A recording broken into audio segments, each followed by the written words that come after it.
Le souffle du vent, chargé de poussière ocre, glisse entre les colonnes effondrées d'un temple dont le nom s'est perdu dans les limbes du temps. Aux confins de l'aube du monde, des géants arpentent-ils ces plaines, sculptant des sanctuaires de pierre et gravant un savoir interdit.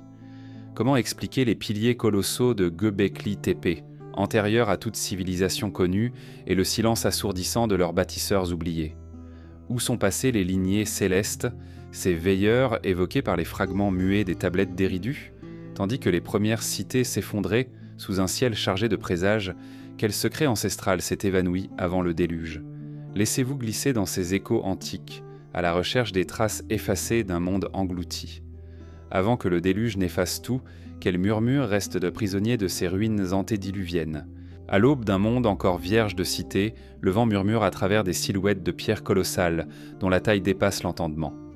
Dans la lumière naissante, l'ombre d'un géant semble danser sur un tumulus écrasé par le temps, tandis que le sable, chargé d'histoire, s'infiltre dans des crevasses aux contours étrangement humains. Les premières lueurs du soleil révèlent des blocs dressés, noirs et lisses, qui se dressent comme les derniers avant-gardiens d'une présence oubliée. Qui étaient ces êtres évoqués par des légendes perdues, dont les pas auraient fait trembler la terre bien avant que les cités sumériennes n'entament leur premier registre? Comment expliquer que, sous le silence des millénaires, seule la pierre semble témoigner de géants qu'on croyait nés du mythe? Leurs formes, usées par l'érosion, conservent pourtant une majesté déconcertante, comme si elles avaient été conçues pour défier les lois de l'humain. En scrutant ces mégalithes, on ressent une présence à la fois familière et étrangère, un murmure ancestral chuchotant des récits effacés. Ainsi naît notre quête, guidée par des vestiges muets, à la recherche d'une trace antédiluvienne que seule la mémoire du monde semble porter. La Sumer, matrice de l'écriture et du mythe, nous a légué l'un des premiers indices de ces géants. La liste royale d'Uruk et d'Éridu, ou des souverains antédiluviens, dotés d'une longévité presque divine, régnèrent sur une humanité naissante. Parmi eux, Gilgamesh, décrit comme 2/3 divinité, accomplissait des exploits titanesques, bâtissant des murailles et défiant la mort. À l'examen des tablettes d'argile, se dessine l'ébauche d'un monde peuplé d'êtres à la stature incertaine. Étaient-ils de simples humains de taille exceptionnelle ou manifestation d'une autre lignée, aujourd'hui perdue? Les chercheurs débattent: la tradition orale a-t-elle amplifié la vérité jusqu'à faire naître des géants légendaires, ou bien ces récits reflètent-ils une réalité matérielle presque entièrement effacée? Peut-être ces rois hors normes symbolisaient-ils de puissantes dynasties, et la pierre, leur seule commémoration tangible, demeure l'unique témoin d'une bonne histoire disparue. Plus à l'ouest, dans la Genèse hébraïque, surgissent les Néphilim, des géants nés de l'union mystérieuse entre les fils de Dieu, et les Fantasson, cette fille et sœur, c'est les filles des hommes. Ces êtres, qualifiés de hommes de renom, en les premiers chapitres des Écritures, laissant entendre qu'ils furent à partie prenante dans le chaos qui précéda le déluge. Les manuscrits de Qumran, redécouverts au XXe siècle, conservent des allusions sibyllines à ces créatures, sans jamais préciser leur taille ou leur dangerosité exacte. Les traducteurs modernes hésitent à lever le voile sur leur nature, préférant maintenir une ambiguïté presque liturgique. Ainsi, les Néphilim continuent de flotter à la lisière du mythe et de l'histoire, figés dans un texte où chaque mot semble protégé d'un secret trop vaste pour être révélé. Le livre d'Enoch, œuvre apocryphe souvent reléguée aux marges du canon, livre quelques fragments plus explicites. Il y évoque les veilleurs, anges déchus descendus des cieux pour enseigner aux hommes les arts interdits, et leurs fils, géants aux forces destructrices. Le livre des géants, découvert en lambeaux au sein des manuscrits de la mer Morte, laisse deviner le fracas de combats titanesques et la détresse d'être trop vaste pour un monde humain. Mais ce texte demeure incomplet. Ces pages manquantes renforcent l'impression que certaines vérités ont été scellées, volontairement ou par accident, dans l'obscurité. Les savants s'interrogent, ces récits ont-ils inspiré les versets de la Genèse, ou s'agit-il d'une tradition parallèle, désormais fragmentée par l'usure du temps et les choix historiques de transmission? En quête de preuves tangibles, l'archéologue se tourne vers les mégalithes, vestiges silencieux d'une ingéniosité archaïque. Les alignements de Karnak en Bretagne s'étirent comme une forêt de monolithes, certains hauts de plusieurs mètres, qu'on imagine posés par une force surhumaine. À Stonehenge, les trilitons de plus de 20 tonnes défient toujours notre compréhension de la technique néolithique. Si l'on attribue ces édifices à des communautés organisées, privées de métal et de machinerie, se pose la question, quel savoir perdu a permis de mouvoir ces blocs? Certains évoquent donc la magie primitive, d'autres une maîtrise hydraulique oubliée.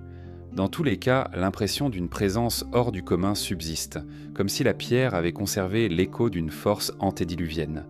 Cette fascination pour des êtres d'une autre envergure n'est pas propre à l'Ancien Monde. Elle résonne dans les mythes autochtones d'Amérique.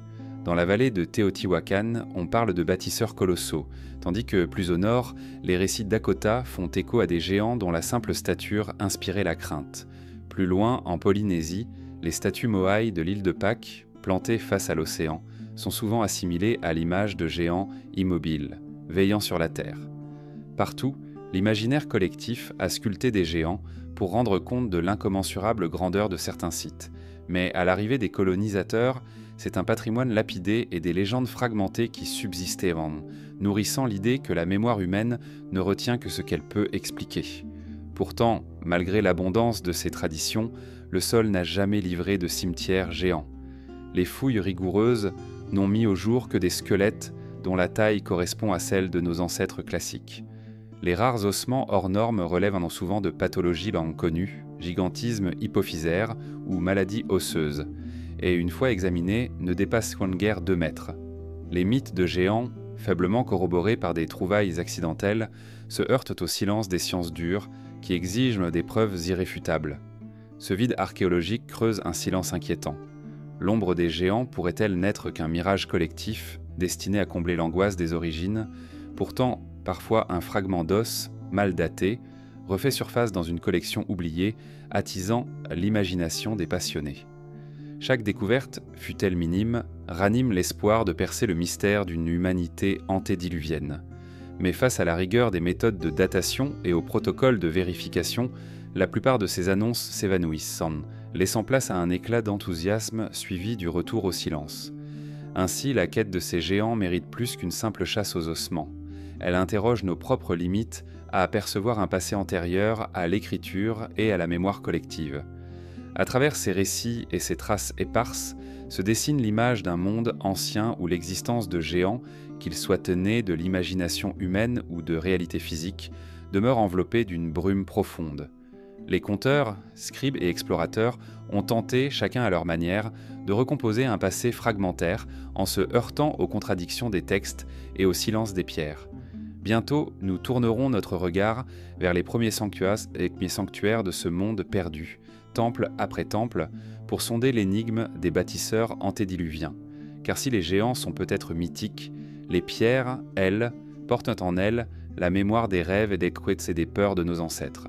Après avoir sondé l'ombre des géants qui peuplaient les légendes antédiluviennes, notre regard se tourne maintenant vers les premières architectures de pierre surgies aux confins du néolithique.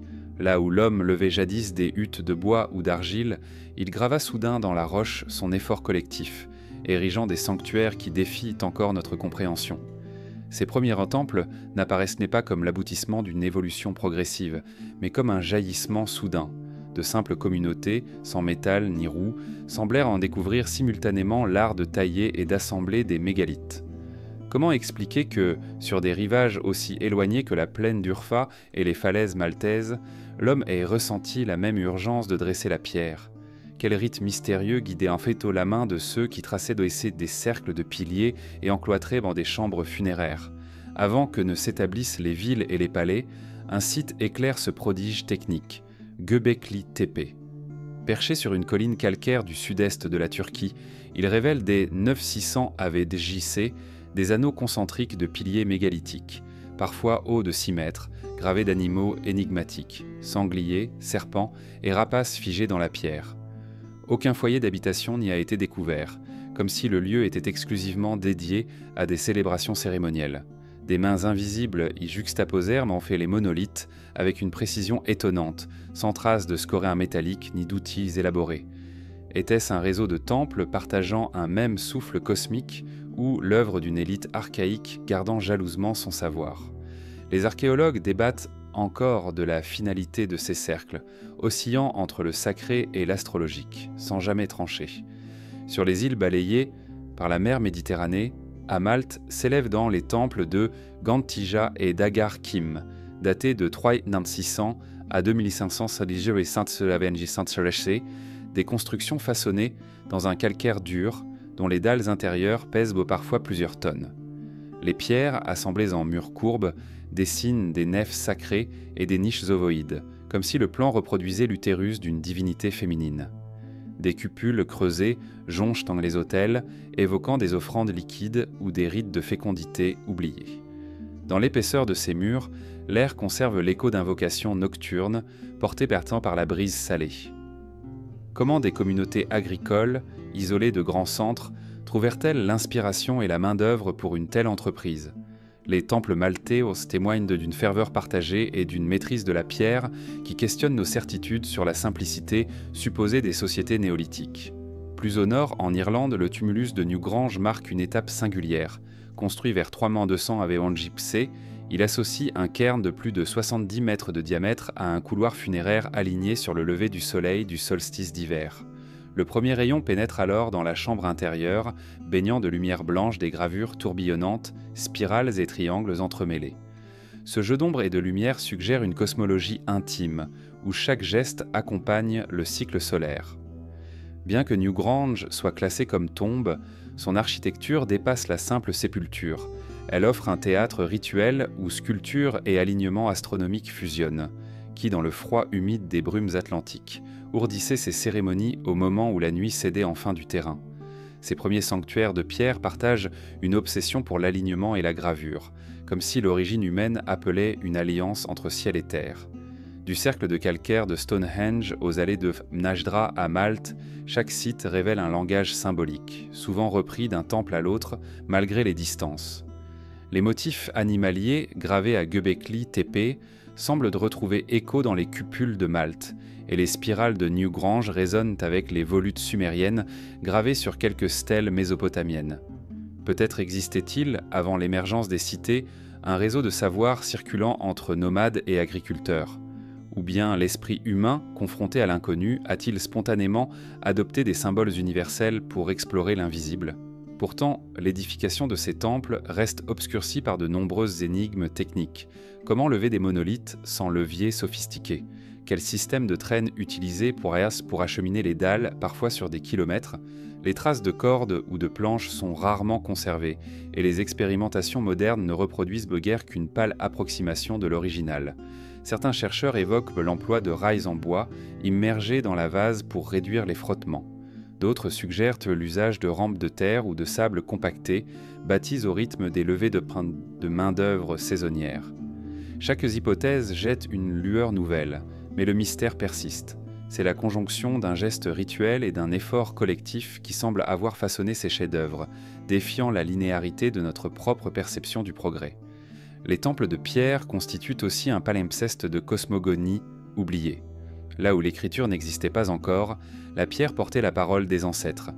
Les linteaux gravés de haches polies, les reliefs de félins au repos, ou les alignements vers l'étoile polaire dessinent une théologie à ciel ouvert, conçue pour durer au-delà de la chair. Leurs bâtisseurs inscrivaient ainsi dans la pierre la permanence des cycles naturels et la fragilité de la condition humaine. En foulant ces sols millénaires, on perçoit la tension entre le temps élastique des rituels et celui implacable de l'érosion. C'est cette dialectique entre mémoire et oubli qui confère à chaque temple son aura silencieuse. Bientôt nous quitterons ces cercles mégalithiques pour plonger dans l'énigme des tablettes muettes de Nippur et d'Eridu, là où l'écriture naissante grava sur l'argile des récits à demi effacés. Dans ces profondeurs inventives se jouera l'acte fondateur du mythe et de l'histoire, où l'homme cessa d'être simple tailleur de pierre pour devenir scribe de son propre destin. Après avoir sondé l'ombre de géants et admiré les premiers sanctuaires de pierre, nous posons désormais nos pas sur le plateau calcaire où s'élève Göbekli Tepe.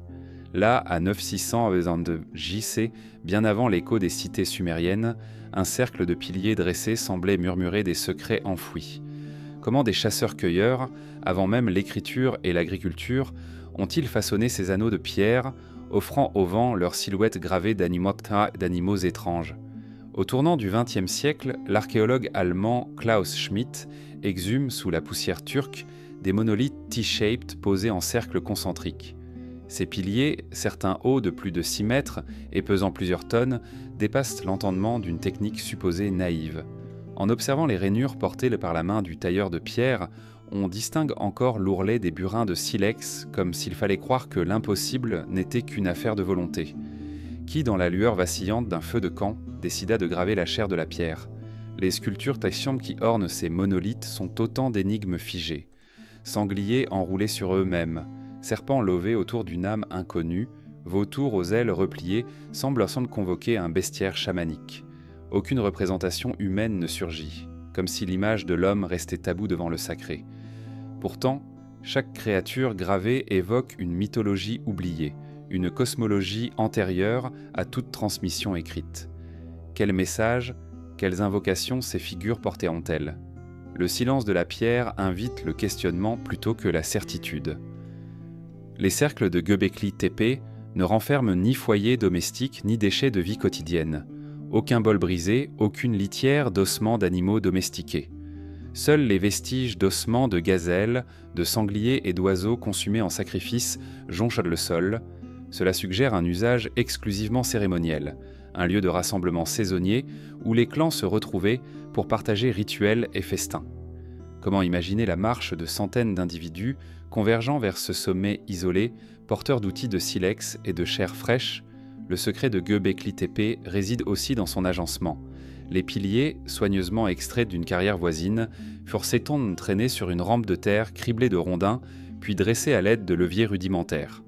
Modernes expérimentateurs ont tenté de recréer ces manœuvres sans jamais égaler la précision néolithique. Alignement presque parfait, joints sans mortier et pose de dalles verticales, sans effondrement. Comment une communauté sans hiérarchie politique formelle, encore tribale, organisa-t-elle une telle entreprise logistique? La question demeure ouverte. Dans l'écrin des cercles, un jeu d'ombre se déploie à l'aube et au crépuscule. Les reliefs surgissent, tantôt menaçants, tantôt protecteurs, sous la caresse oblique du soleil.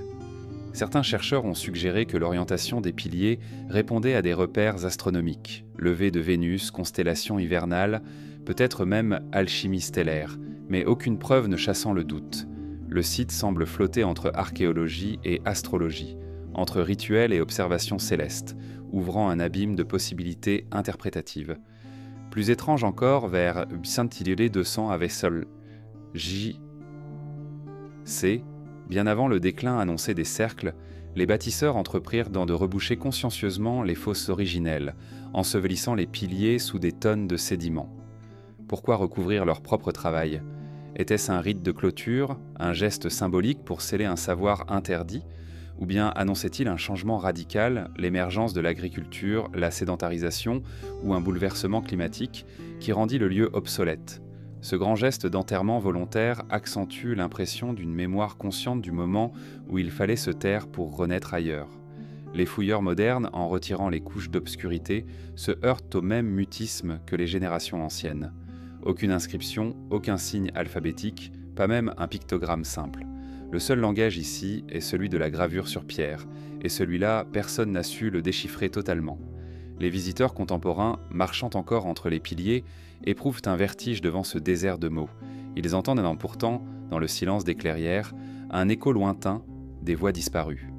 Le site de Göbekli Tepe impose aussi une réflexion sur la valeur du sacré avant la ville. Là où l'on imagine habituellement la religion née de l'ordre urbain, c'est ici dans un paysage sauvage que s'exercer dans des pratiques rituelles d'une envergure insoupçonnée. Autrement dit, ce n'est pas la cité qui a engendré la religion, mais peut-être la religion qui a poussé l'homme vers la fondation des cités. Cette inversion de cause à effet oblige à repenser nos modèles d'évolution sociale. L'architecture sacrée est le prélude, non l'aboutissement, de la civilisation. Les pierres taillées de Göbekli Tepe ont traversé 11 000 ans sans se fissurer. Elles ont vu passer des générations de bergers, d'empires hittites et de royaumes assyriens sans que nul ne comprenne leur origine véritable. À chaque fouille s'ajoute un nouveau détail. L'ébauche d'un relief dissimulé, un foyer scellé, une tesselle de silex laissée là par erreur. Chaque fragment nous rapproche un peu plus de l'homme primitif qui, un matin, arracha un pilier du sol, traça un cercle et écrivit dans la chair de la pierre l'appel d'un monde encore muet. Et si, au lieu de redouter la disparition de ce savoir, nous embrassions la brume de l'inconnu? Les gestes de nos ancêtres néolithiques nous enseigne l'humilité. La mémoire des pierres est une mémoire vivante, sensible au moindre souffle. En approchant un pilier, on sent la rugosité du calcaire, la trace de l'outil, le poids immobile d'un sanctuaire dont l'écho résonne encore sous nos pas. Bientôt, les tablettes muettes de Nippur et d'Éridu nous livreront leurs aphorismes fragmentaires gravés dans l'argile tendre.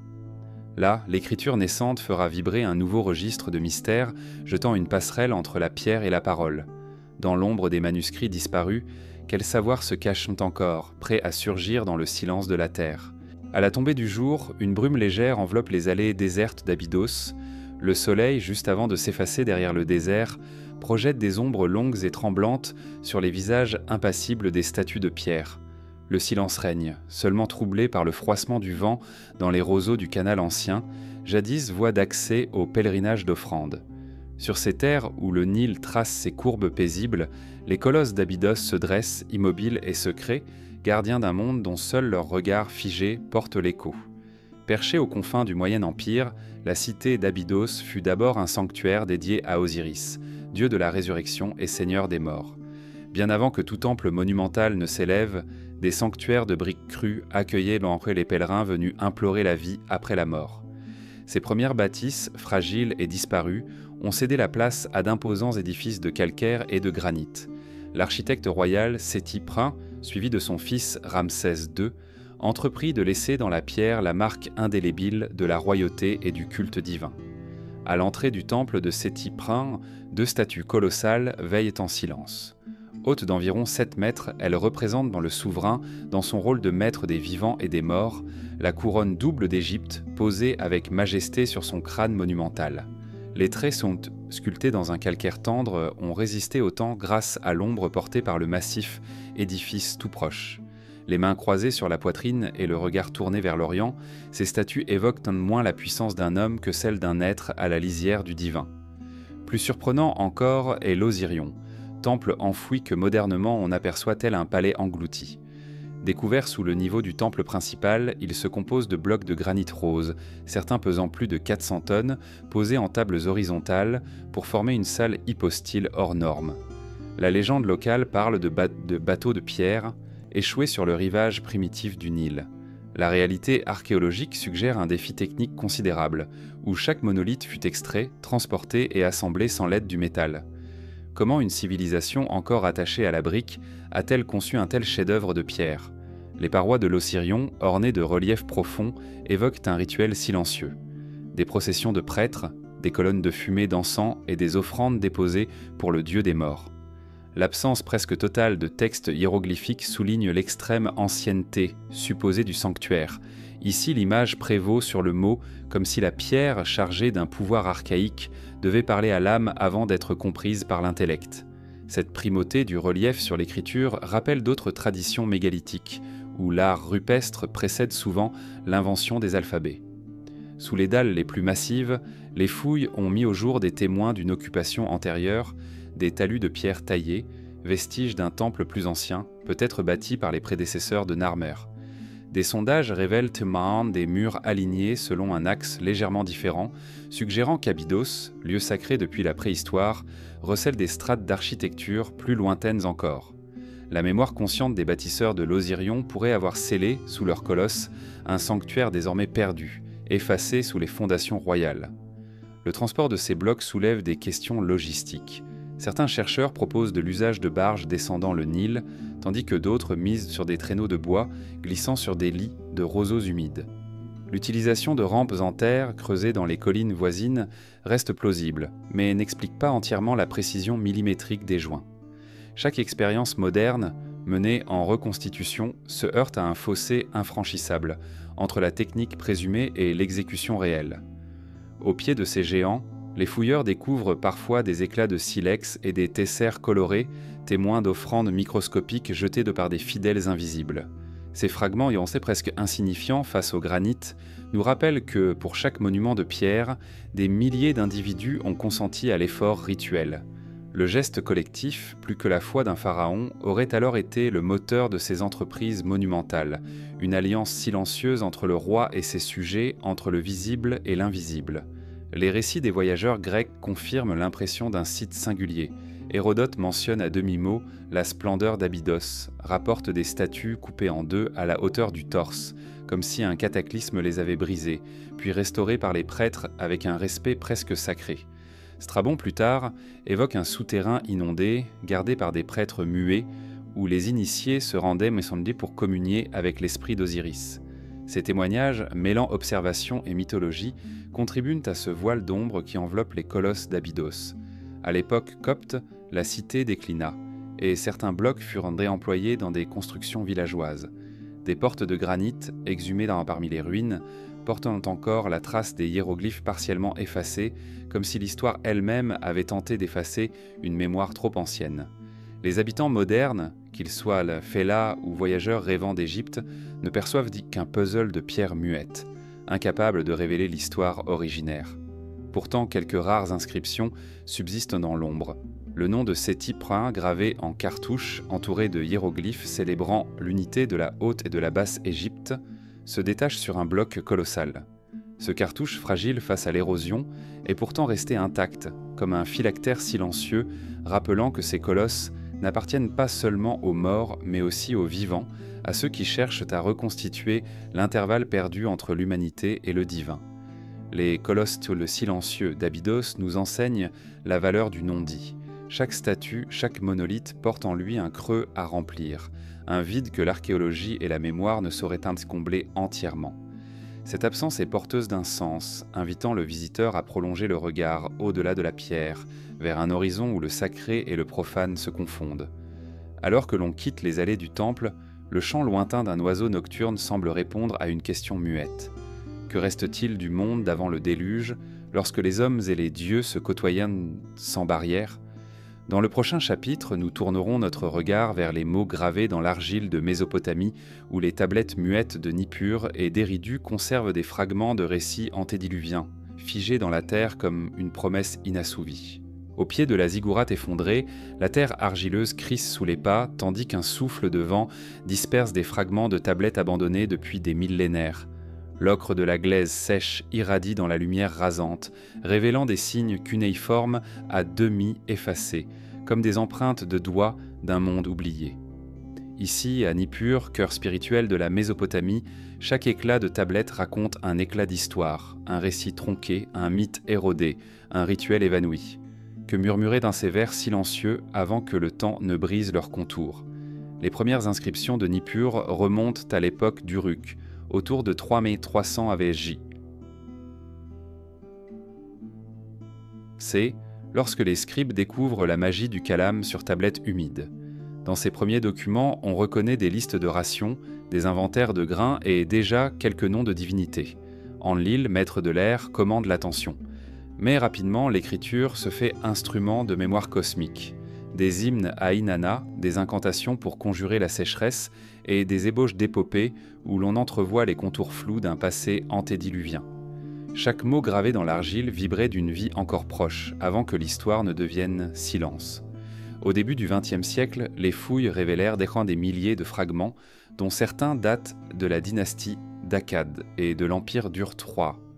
Pourtant, malgré la profusion de briques cassées, peu de tablettes se présentent comme incomplètes. La plupart sont brisées, martelées, regravées par des générations successives de scribes. On parle de tablettes muettes, car elles parlent en creux dans leurs lacunes, des lignes interrompues, des noms tronqués, des caractères où il manque une aile ou une queue de cygne. À travers ces blessures se lit un enjeu discret. Ceux qui ont enseveli un texte ont-ils voulu sceller un savoir trop dangereux ou simplement réutiliser la matière première d'un savoir désormais obsolète ? Parmi les morceaux les plus énigmatiques figurent les lambeaux de ce qui pourrait être l'ébauche d'un récit sur le déluge. Les fragments mentionnent un roi prêtre et une barque de roseaux, mais les détails manquent pour reconstituer la légende. Plus surprenant encore, quelques lignes semblent appeler à la construction d'un sanctuaire souterrain hors de la crue, comme si un souvenir terrible persistait bien avant les villes de Babylone et Kish. Pourquoi interrompre ce récit ? Le vide provoqué par l'absence de mots achève de hanter le chercheur. Que disaient les signes arrachés ? Le Sumerian King List, dont Nippur conserve la copie la plus ancienne, énumère des souverains antédiluviens ayant régné des milliers d'années. Les tablettes de Nippur en gardent des traces fragmentaires où l'on lit encore d'au 1000 ans, 43 200 ans, avant que l'argile ne se brise en débris. Ces chiffres vertigineux défient pas la raison moderne. Étaient-ils des symboles cosmiques, des notations astronomiques, ou la facture sincère d'une généalogie divine? Le savant contemporain oscille entre l'hypothèse numérale et la pure allégorie, mais les signes inscrits dans l'argile restent muets sur l'intention première. Au gré des rangées de briques, on découvre des tablettes de rationnement alignées dans un ordre presque militaire. Chaque jour, un scribe y notait l'affectation de bière et de farine aux prêtres et aux ouvriers du temple d'Enlil. Dans ces inventaires prosaïques se devine pourtant une cosmogonie implicite. La nourriture devient offrande, le pain devient lien entre le ciel et la terre. Ces récits quotidiens, bien que dénués de lyrisme, sont autant de témoins de la tension entre le sacré et le profane, entre l'ordre céleste et la survie matérielle. Plus rares sont les tablettes dressant des listes lexicales, sumériens acadiens, signes académiques et termes exotiques. Ces listes, exercices de copie pour l'élève scribe, révélaient le désir de préserver un savoir plus ancien que l'acadien lui-même. Nombre de ces tablettes furent réutilisées, grattées et inscrites à nouveau jusqu'à ce que les traits de la première écriture s'effacent. Chaque effacement raconte la dépossession d'une langue mère, d'un récit fondateur effacé pour faire place à une utilité administrative. Les hymnes et prières de Nippur, eux, restent sans partiellement figés dans une langue élégante. Des invocations à remplir les récoltes, à adoucir la colère des divinités, à protéger la cité des inondations. Ces textes religieux atteignent parfois 4 colonnes, mais il manque toujours la fin du cantique, des craints que le chant complet comportât une formule interdite ou qu'un fragment divulgué éveillât une colère divine. La frustration du philologue se mêle à une fascination. Quel mot sacramentel a été arraché à l'argile? La destruction progressive de l'archive de Nippur n'est pas que le fruit du temps. Guerre, pillage, réemploi de briques ont dispersé des milliers de tablettes. Des fragments furent retrouvés à Ur, à Larsa, parfois jusqu'à Suse, comme s'ils cherchèrent à fuir le lieu natal. Chaque nouvel éclat exhumé dans un puits d'irrigation ou un lieu incongru réveille l'espoir d'un récit intact. Mais à l'image des ossements d'un géant, il n'existe pas de tombeau complet. Seuls des lambeaux racontent ce qui fut. Au tournant du XXIe siècle, les catalogues de l'Institut oriental d'Oxford ont tenté de recoller ces morceaux, imprimant des photographies en noir et blanc sur des fiches éparses. Pourtant, la dispersion politique en Irak a mis fin aux fouilles, reléguant des milliers de tablettes dans des caisses scellées. Les chercheurs se retrouvent désormais privés de la pierre première. Ils doivent eux se contenter d'images fiables mais froides, capturant la craquelure et l'usure sans restituer le poids du fragment dans la main du scribe. Les archives numériques apportent un souffle nouveau. Les photographies en haute résolution permettent de déchiffrer des ombres de signes invisibles à l'œil nu. Parfois, un angle de lumière révèle la queue d'un caractère, la différence entre tempête et déluge. Peu à peu, le récit squelettique se recompose, mais ne retrouve jamais sa chair intacte. Chaque mot reconstitué vient combler un vide, tout en soulignant l'immensité de ce qui manque encore. Dans les recoins de la ziggourate, le visiteur contemple les briques d'argile gravées, sentant sous ses doigts la rugosité du temps. Il imagine le scribe agenouillé, modelant la tablette à la lueur tremblotante d'une lampe à huile, puis apposant son sceau, un geste à la fois humble et solennel. Ce sceau, parfois découvert isolé, inscrit une présence humaine fugace. Le reste s'est effacé. Les tablettes muettes portent ainsi la marque d'un pacte silencieux entre le vivant et le minéral. Les tablettes de Nippur nous enseignent la fragilité de la mémoire. Un savoir gravé peut être effacé. Un récit peut se désagréger dans l'ombre et les plus anciens secrets s'évanouir sous nos doigts. Pourtant, dans le silence généré par ces fragments épars, naît un espace de fascination. C'est dans ce vide que l'imagination prend racine, reconstituant des mondes entiers à partir d'une ou 2 lignes effacées. Bientôt, nous quitterons les archives muettes de l'argile pour contempler les piliers sacrés d'Eridu, où la première cité sumérienne émergea des marais, gardienne de traditions plus secrètes encore. Après nos errances parmi les tablettes muettes de Nippur, nous traversons les marais apaisés du sud mésopotamien pour atteindre Eridu, la maison d'Isonseo, la maison du Seigneur, souvent célébrée comme la plus ancienne cité. Là où les roseaux ondulent sous la brise légère du Tigre, s'élèvent les cicatrices de temples venus du néant. À chaque pas, le sol argileux cède, révélant un fragment de brique vernissée ou le profil effacé d'une fondation. Comment imaginer que, dès 5 ans 400 Avergis C, des bâtisseurs ancrèrent dans ce sol meuble des piliers, support de sacré d'une architecture née avant toute royauté. Les premières fouilles, conduites au début du XXe siècle, dégageaient un empilement de 9 sanctuaires successifs, chacun édifié sur les ruines du précédent. Dans la pénombre des tranchées, les archéologues apercevaient les vestiges de ces piliers, en réalité des contreforts en briques peints de glaçures vertes et bleues, posés en file indienne le long des murs extérieurs. À l'origine, ces blocs massifs portaient-ils une toiture de roseaux et de bois, suspendue au-dessus d'un sol de pisé. Seuls leurs socles ont survécu, tachetés des cendres et des offrandes sacrées déposées lors de chaque rénovation. Chaque temple semble avoir été conçu selon le même plan, une cour intérieure menant à une cella étroite, flanquée de couloirs bordés de piliers. Dans cette configuration, l'ombre et la lumière jouaient un rôle crucial. Au petit matin, les rayons perçaient les interstices entre les contreforts dessinant des bandes lumineuses sur les murs opaques. La pierre vernissée réfléchissait un éclat céruléen, semblable à la surface du cours d'eau sacré, tandis que le creux des piliers évoquait l'onde calme des canaux d'irrigation. Quel sens ces jeux d'ombre et de reflets avaient-ils pour les prêtres d'Enki, seigneurs des eaux? Au cœur de la mythologie sumérienne, Eridu demeure le lieu originel où Enki, dieu de la sagesse et de l'eau, jaillit des flots primordiaux.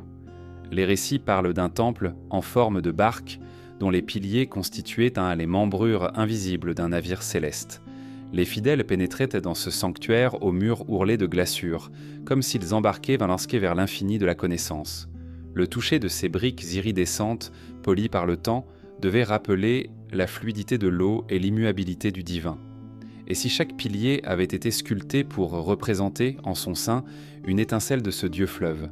Les datations au radiocarbone indiquent que chaque phase de reconstruction se produisit à environ 2 siècles d'intervalle. À chaque inauguration, les prêtres célèbrent dans les fondations des offrandes, coquillages, perles d'argile et tiges de cuivre, métaux et minéraux issus des terres lointaines. Ces reliques enfouies sous les piliers témoignent d'un commerce déjà complexe et d'un lien sacré tissé entre la cité et le monde au-delà des eaux.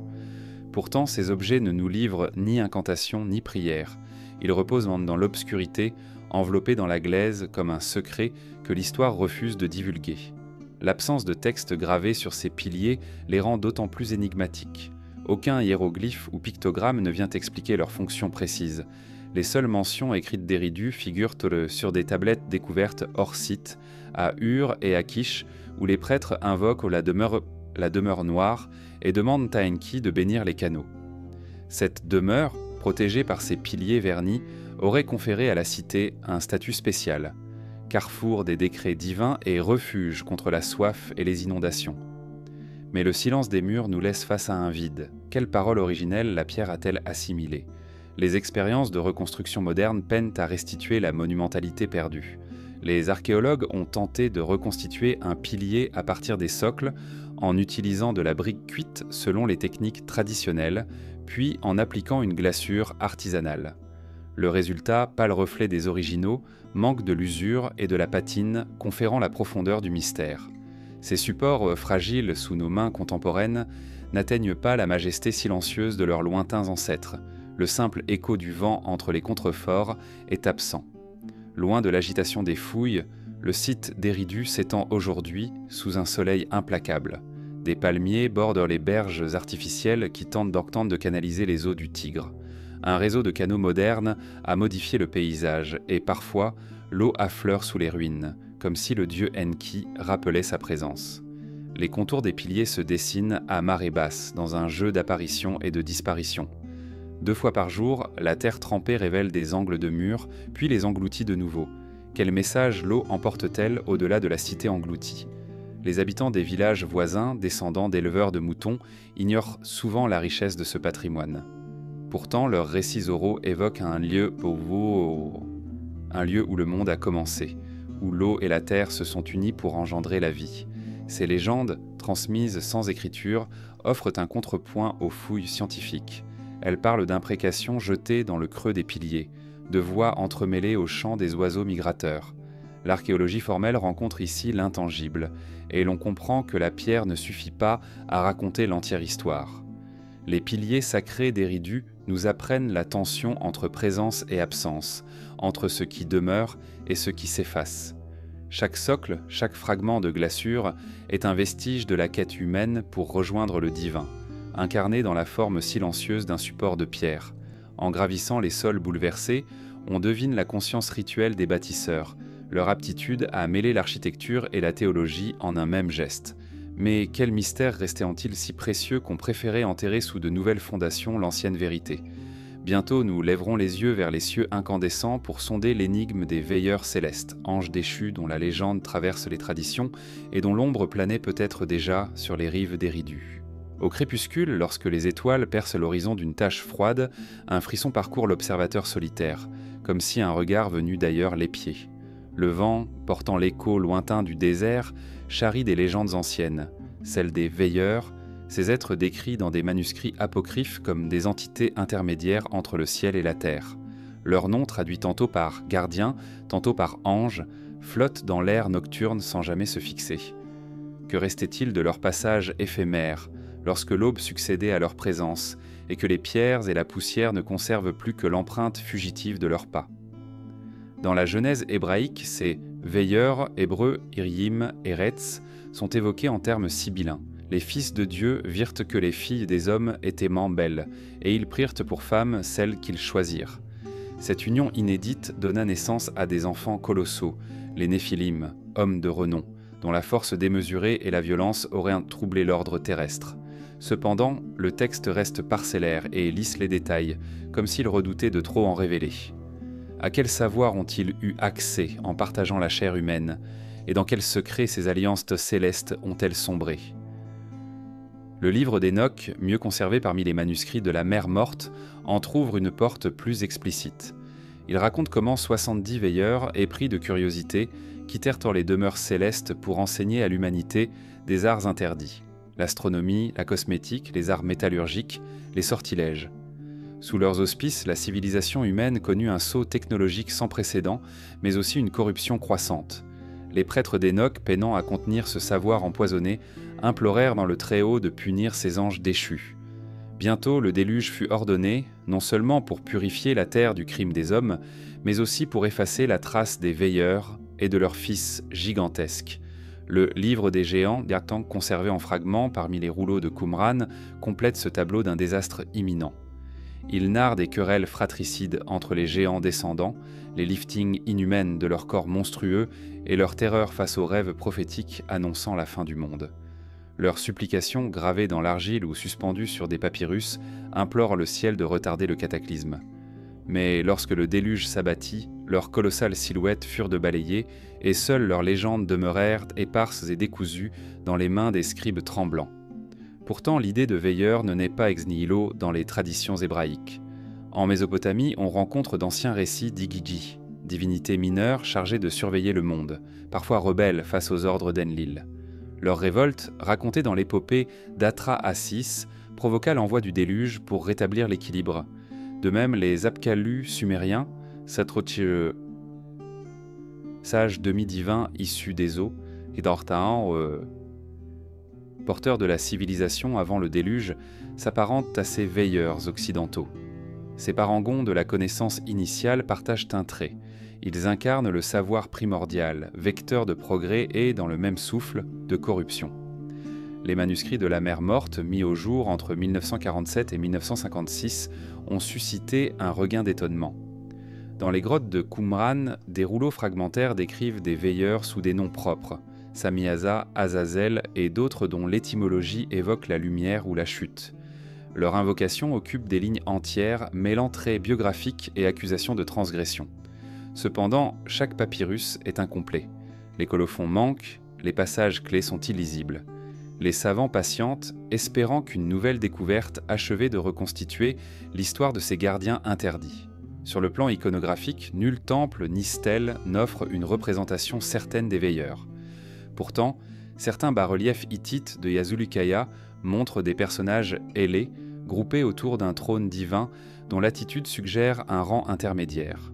Les gravures assyriennes, plus tardives, arborent souvent des génies à l'allure androgyne, tenant des objets rituels. Ces figures, bien que différentes, partagent une même aura.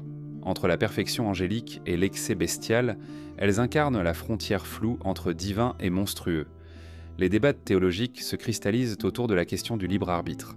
Les veilleurs auraient-ils choisi de défier un ordre céleste fondamental, ou leurs actes relèvent-ils d'une simple curiosité intellectuelle? Les pères de l'Église, dans leurs homélies, oscillent entre condamnation absolue et pitié pour ces anges misérables. Plus tard, dans les courants gnostiques, les veilleurs deviennent porteurs d'un monde imparfait, créateurs d'une matière corrompue, sous la gouverne d'un démiurge infâme. Ce glissement symbolise la lutte constante entre la lumière intérieure et l'ombre que tout savoir peut engendrer. Au-delà du discours religieux, l'énigme des veilleurs renvoie à une question anthropologique. Jusqu'où l'humanité peut-elle intégrer un savoir sans perdre son propre équilibre? Si l'on songe aux révolutions industrielles ou numériques, l'image du gardien céleste déchu résonne avec nos propres craintes, celle d'une science détournée de son dessein originel générant des forces incontrôlables. La légende antique se fait miroir, invitant à méditer la fragilité de la frontière entre progrès et ruine.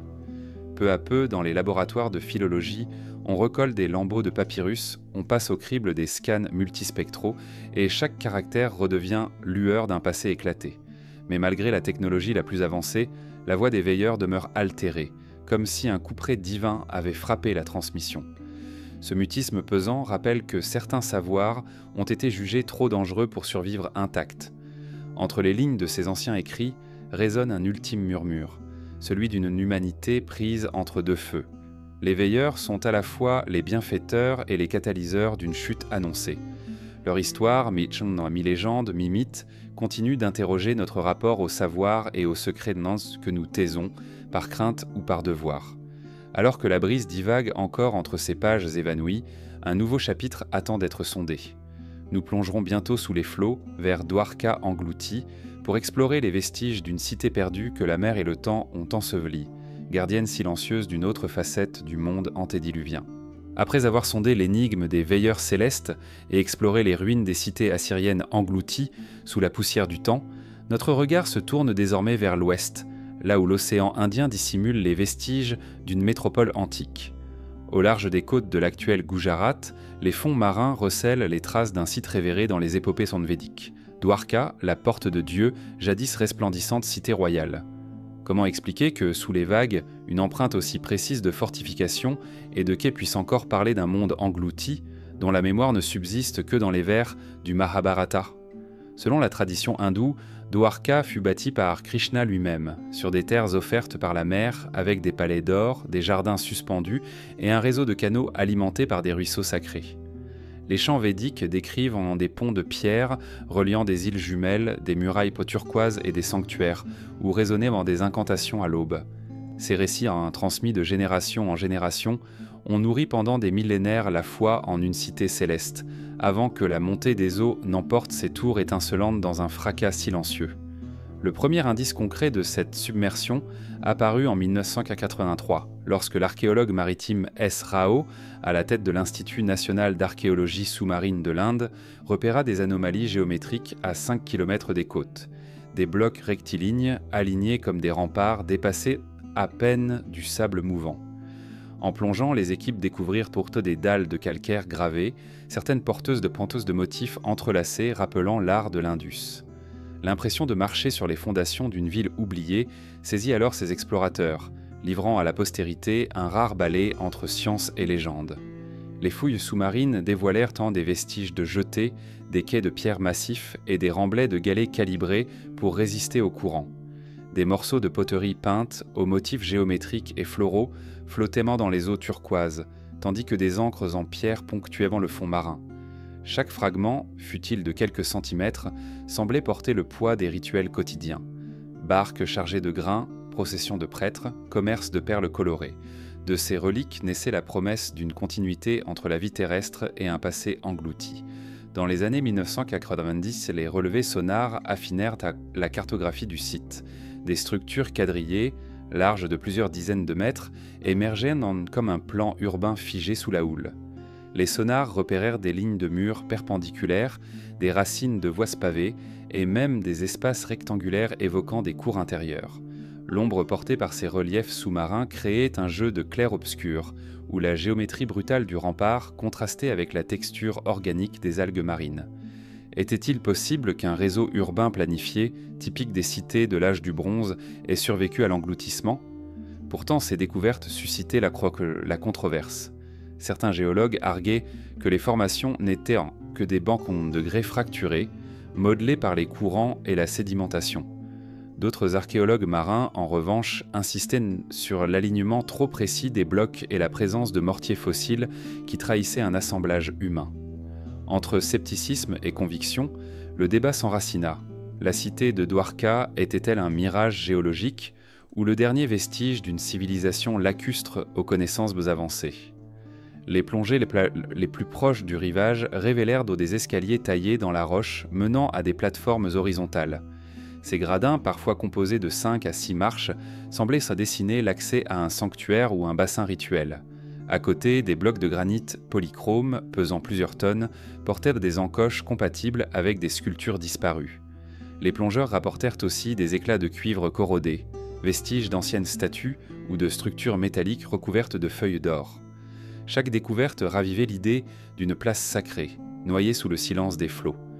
Les analyses au carbone 14, menées sur des fragments de bois incrustés dans les remblais, situèrent l'occupation du site entre 1700 et 1500 AV, correspondant à la phase tardive de la civilisation arapéenne. Or, la datation coïncide avec la hypothèse d'un effondrement des échanges maritimes liés à des changements climatiques et à la montée du niveau de la mer. Ce lien chronologique suggère que, loin d'être un simple refuge littoral, Dwarka fut un carrefour commercial majeur dont l'engloutissement signa la fin d'une ère de prospérité. Sur la terre ferme, dans les villages côtiers, les pêcheurs racontent encore des récits de filets pris dans des murs invisibles, de cloches sous-marines résonnant quand on frappe une roche cachée et de lumières murmurées dans les profondeurs. Ces légendes orales, transmises de père en fils, décrivent un lieu de culte immergé où les prières apparaissaient sous forme de bulles remontant à la surface. Le flot de ces traditions vivantes tisse un lien entre la mémoire collective et la recherche scientifique, comme si le temps ne pouvait totalement effacer l'empreinte des ancêtres. Les vestiges de Dwarka renvoient à d'autres cités englouties, comme Pumpuhar sur la côte de Tamil Nadu ou les ruines sous-marines de Pavlopétrie en Grèce. Partout, l'idée d'une submersion due à la montée des océans se retrouve, soulignant l'impact des fluctuations climatiques sur les sociétés anciennes. Ces coïncidences évoquent une série de catastrophes naturelles ou de glissements de terrain sous-marins qui, de l'Atlantide d'Étienne Adam à la cité perdue d'Héraclès observée par Strabon, ont façonné le destin de l'humanité.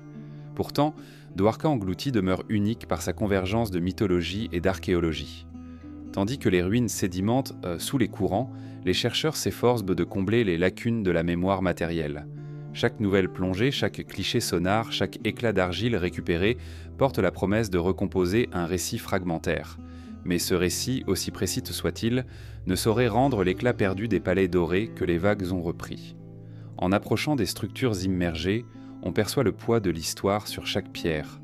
Les monnaies de cuivre éparpillées, les fragments de perles de faïence bleue et la trace effacée d'un emblème royal indiquent un chapelet de dynasties qui se sont succédées patiemment avant que la mer ne vienne tout recouvrir. Il reste à comprendre le geste qui poussa ces sociétés à ériger des remparts face à un ennemi invisible, la montée des eaux et ce besoin irrépressible de laisser une marque durable, même sous l'engloutissement. Tandis que la houle effleure les vestiges, nous restons suspendus entre deux mondes, celui d'une cité jadis rayonnante, célébrée dans les chants védiques, et celui d'un passé enfoui, retourné à la nuit marine. Les archéologues, les pêcheurs et les poètes d'aujourd'hui semblent partager un même sentiment, que l'histoire de Dwarka attend son déchiffrement complet, comme un parchemin étalé sous l'eau, offert à qui saura écouter le murmure des pierres. Bientôt, nous tournerons nos regards vers les codex interdits de l'âge d'or, ces manuscrits occultés dont les pages, trop longtemps scellées, portent en elles les bribes d'une sagesse antédiluvienne, prête à s'éveiller sous la main du lecteur attentif. Sous la lueur tamisée d'une lampe à huile, la poussière d'un coffre millénaire se mêle à l'effluve mordoré du parchemin, évoquant l'ombre d'un passé trop ancien pour être nommé. Ces codex, enluminés dans une langue que le temps a presque oubliée, reposaient en des lieux sacrés. sanctuaires héliopolitains, bibliothèques de palais sumériens, cryptes chrétiennes d'Égypte. Chacun portait l'espoir d'un savoir primordial, hérité des fondateurs du monde. Et pourtant, leurs pages furent peu à peu scellées, cachées ou détruites.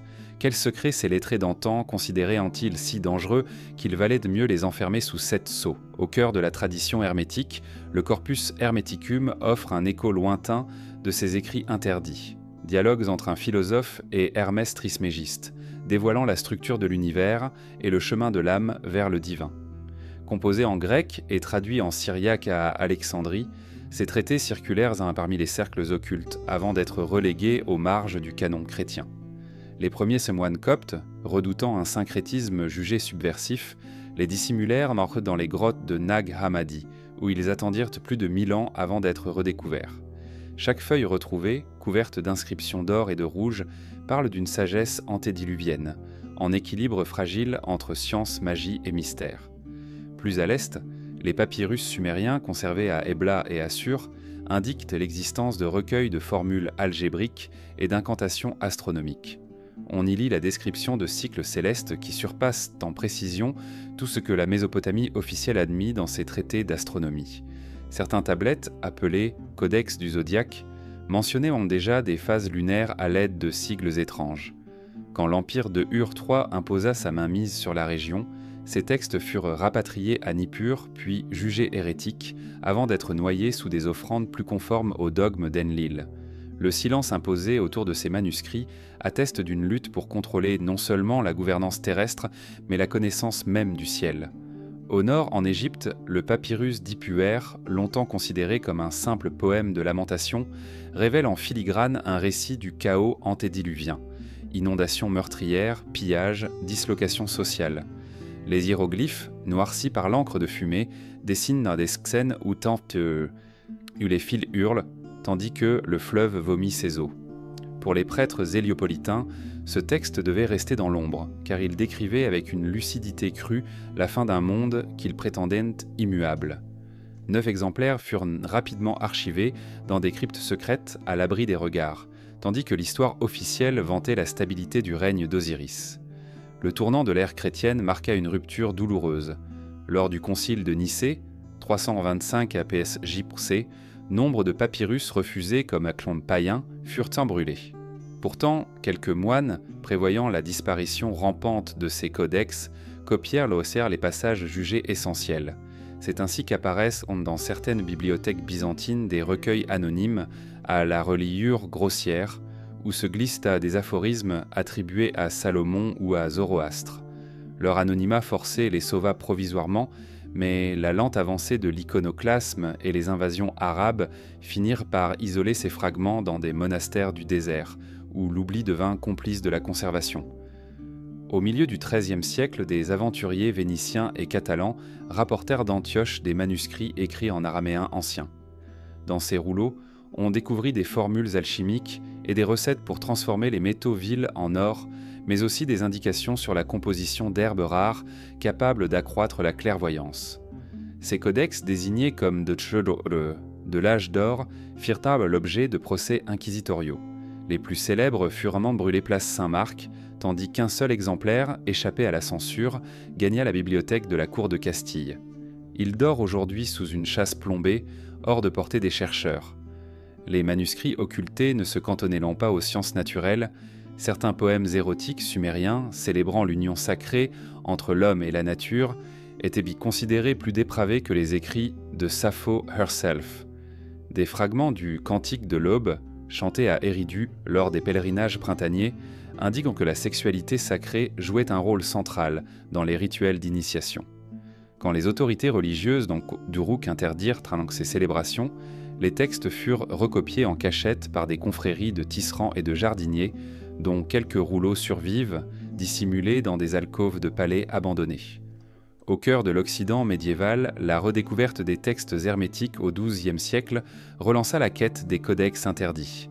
Les universités naissantes accueillirent ceux des traducteurs arabes, Avicenne, Averroès, dont certains furent courtisés par le roi Frédéric II de Sicile. Sous son mécénat, une copie complète du Corpus Hermeticum fut traduite en latin, attirant autour de lui artistes et philosophes. mais après sa mort, cet exemplaire disparut mystérieusement. Sa dernière mention se trouve dans un inventaire du Vatican, sans localisation précise. Depuis, nul n'a réussi à l'identifier parmi les fonds incommensurables du synode. Aux portes de la Renaissance, des nobles italiens collectionnaient ces codex et les contemplaient dans des cabinets d'études secrets. Les grands-ducs de Toscane, plus particulièrement, firent apposer des plombs de cire sur les reliures, limitant l'accès aux seuls érudits triés sur le volet. Les premiers indices de cette censure se trouvent dans la correspondance de l'érudit Cosimo de Médicis. Il évoque un traité sur la lumière originelle, trop subversif pour être brandi en place publique. Ces mentions furtives sont parfois les seules traces qui subsistent aujourd'hui, ponctuées de ratures et de croix rouges dans les marges. Malgré leur caractère furtif, les codex interdits de l'âge d'or continuent d'exercer une fascination intacte. Ils nous rappellent que la transmission du savoir n'est pas seulement affaire de parchemin, mais de volonté. Volonté de révéler, de taire ou de masquer ce qui dérange l'ordre établi. En feuilletant les pages érodées par le temps, on mesure combien la connaissance fut, depuis l'aube des civilisations, un jeu de pouvoir traversé de peur et de désir. Alors que le parchemin se referme sous nos doigts, nous laissons derrière nous l'éclat doré des mots interdits pour gagner les hauteurs inaccessibles du mont Ararat, où veillent frémiguant les fragments de l'arche et les sentinelles silencieuses d'un monde prêt à renaître après le déluge. Au pied du mont Ararat, le vent glacial porte le murmure des siècles, effleurant les éboulis de roches volcaniques comme autant de veilleurs muets. Les neiges éternelles brillent d'un éclat pâle sous le soleil déclinant, et les ombres s'allongent, dessinant sur les flancs abrupts des silhouettes qui évoquent des tours silencieuses. Dans cette atmosphère presque surnaturelle, chaque fissure semble garder la mémoire d'un bois ancien, d'une coque brisée, d'un secret précipité dans les glaces. Comment comprendre la fascination persistante pour ce sommet sacré, où la légende place l'échouage de l'arche avant que le déluge n'efface le monde d'avant? Le récit biblique, dans le livre de la Genèse, mentionne que l'arche de Noé s'arrêta sur les montagnes d'Ararat, bien que les textes hébreux ne précisent pas de sommet unique.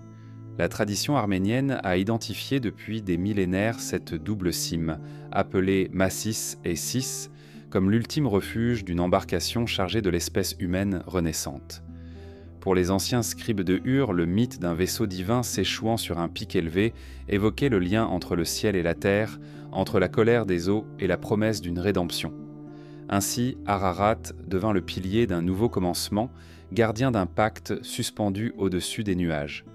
Chez les historiens gréco-romains, Flavius Joseph rapporte des traditions juives affirmant que Noé planta une vigne au sommet du mont pendant qu'il attendait la décrue. Cette image d'un homme solitaire cultivant la vie sur un rocher désert nourrit l'imaginaire médiéval. Pèlerins et moines y voyaient à quoi la preuve d'une alliance restaurée entre l'humanité et le Créateur.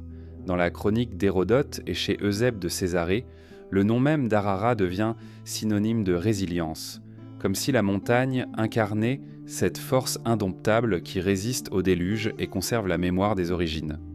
À partir du VIe siècle, les chroniqueurs arméniens, tels que Moïse de Corrène, consignent des récits de fragments de planches découverts dans les anfractuosités.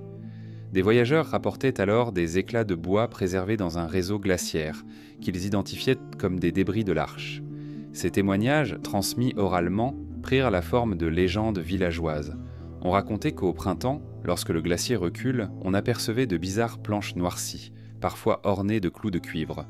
Le scepticisme scientifique naissant se heurta à l'émerveillement des fidèles, installant un doute fertile entre mythes et authentiques vestiges. La géologie moderne jette un faisceau nouveau sur cette énigme. Le cône volcanique du mont Ararat a connu plusieurs coulées de lave depuis la préhistoire récente, recouvrant parfois d'épaisses couches de cendres. Les glaciologues observent que les mouvements glaciaires peuvent engloutir, puis restituer, à la faveur d'une phase d'ablation, des inclusions organiques piégées depuis des millénaires. Des carottages de glace ont livré, certes, des échantillons de bois et de charbon de conifères, mais la datation par dendrochronologie ou carbone 14 ne renvoie qu'au dernier millénaire, insuffisante pour certifier la présence d'une embarcation antédiluvienne. Les premières tentatives d'exploration datent du XIXe siècle. L'expédition du naturaliste et géologue Friedrich Parrot, accompagné de l'écrivain Khatchatur Abovian en 1829, fut la première ascension documentée du sommet oriental. Parrot consigna dans son carnet de route la découverte d'une cavité inhabituelle, large de plusieurs mètres, dont la voûte calcaire portait des stries évoquant l'outil. Il émit l'hypothèse d'une ancienne grotte naturelle, mais ces descriptions alimentèrent rapidement les spéculations sur un refuge taillé pour abriter un vaisseau providentiel. Au XXe siècle, les missionnaires et explorateurs occidentaux multiplièrent alors les campagnes. En 1959, l'évêque anglais Claudius Lakes prétendit avoir photographié un sillon régulier dans la neige, large d'environ 3 mètres, comme l'empreinte d'une quille. 10 ans plus tard, l'explorateur français Fernand Navarra apporta un fragment de bois redécouvert dans un village à flanc de montagne qu'il attribua à l'Arche. L'analyse révéla toutefois un pin plus récent. Ces échecs apparents n'étouffèrent pas l'enthousiasme. Chaque anomalie glaciaire devenait un écho de la légende. Dans les années 2000, la technologie satellitaire permit une cartographie précise des anomalies géomorphologiques. Des caches furent repérés à près de 4000 mètres d'altitude, des blocs rectangulaires juxtaposés sous la glace formant un demi-cercle approximatif. Certaines équipes, chinoises et sud-coréennes, demandèrent l'autorisation des autorités turques pour des sondages radars, mais les enjeux politiques et la fragilité de l'écosystème glaciaire bloquèrent les opérations. Les presses spécialisées relayèrent ces découvertes en titrant sur un navire de pierre ou un vaisseau englouti, replaçant Ararat parmi les grands mystères du monde. Loin de la passion médiatique, la recherche archéologique contemporaine adopte une posture plus nuancée. Dans les laboratoires, des microscopes à balayage analysent la structure cellulaire des échantillons de bois, traquant les microfibres propres aux espèces rares. Les géophysiciens étudièrent les lignes radars dans un modèle numérique de terrain, distillant les indices d'aspérité ou de cavité scellée. Ces protocoles high-tech montrent la persistance d'un refus de trancher.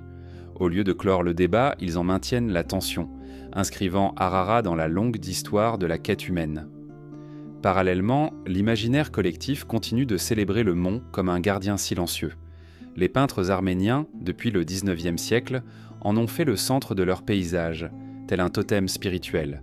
Les poètes y voient un témoin de l'Alliance et les romanciers un dernier navire du diluvium.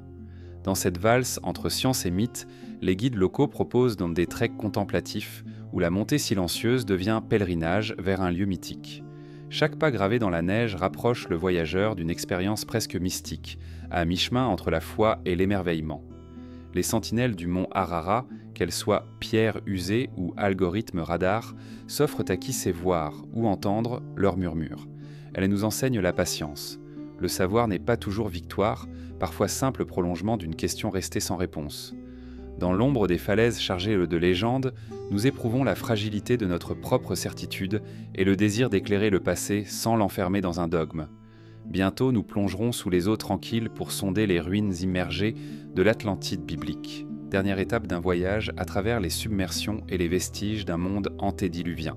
L'écume légère caresse les vestiges d'un monde englouti, où les vagues dévoilent à chaque marée basse des dalles découpées, alignées dans l'eau trouble. À quelques encablures de la côte, sous la surface miroitante, s'étendent les silhouettes d'un village néolithique englouti, que l'on a surnommé Atlantide biblique. Bantam et Danshosdutan, non pour son opulence légendaire, mais pour l'étrange coïncidence de sa disparition et les échos anciens qui reliaient sa submersion au grand récit du déluge. Comment comprendre que, là où gisent donc les traces d'habitations noyées, la mémoire sacrée et la mémoire géologique semblent converger? Au large d'Atli, en Israël, un site unique a été découvert dans les années 1980. Les ruines d'Atli Tiam, un petit établissement côtier daté d'environ 600-900 AECVJC. En quelques années d'études, les archéologues ont mis au jour des murs de pierres sèches, des bassins en calcaire et un puits profond, entourés de galets polis.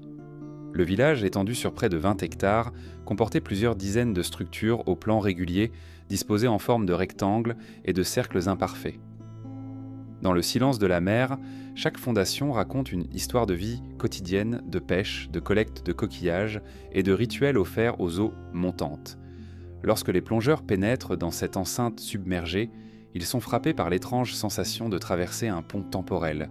Les lampes torches révèlent les moindres reliefs, des fragments de meules portatives aux calottes de poterie brisées, déposées peut-être comme offrande au moment où l'eau s'infiltra dans les ruelles.